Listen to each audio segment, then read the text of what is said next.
ஒருவர், என்னங்க, நான் உங்க வீட்டுக்கு விருந்தாளியா வந்து இருக்கேன். இப்படி சர்க்கரை இல்லாத கேசரியை கொடுக்கறீங்களே, இதை எப்படி சாப்பிடுறது? இன்னொருவர், நீங்க தானங்க சொன்னீங்க உங்களுக்கு சர்க்கரை அதிகமா இருக்குன்னு.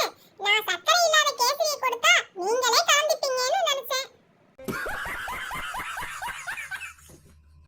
ஜனனி, யாராவது பேசிக்கிட்டு இருந்தா அவங்களுக்கு தெரியாம வந்து ஒட்டு கேட்கறது தான் என் புருஷனுக்கு வேலையே. தீபிகா, பாத்துடி, ரொம்ப ஒட்டு கேக்குறேன்னு சொல்லி ஒட்டிக்க போறாரு. அப்புறம் பிரிக்க முடியாம போயிட போகுது. மனைவி, ஏங்க, கண்ணாடியில பேய பார்த்தேன்னு பயந்து வந்து சொல்லிக்கிட்டு இருக்கேன். கொஞ்சமாவது என்னன்னு கேக்குறீங்களா?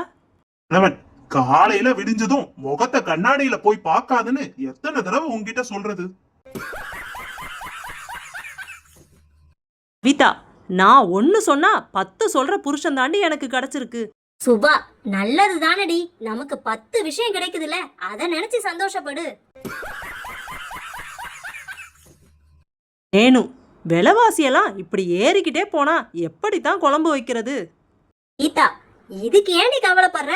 விலைவாசியெல்லாம் குறைஞ்ச பிறகு குழம்பு வச்சுக்கோ.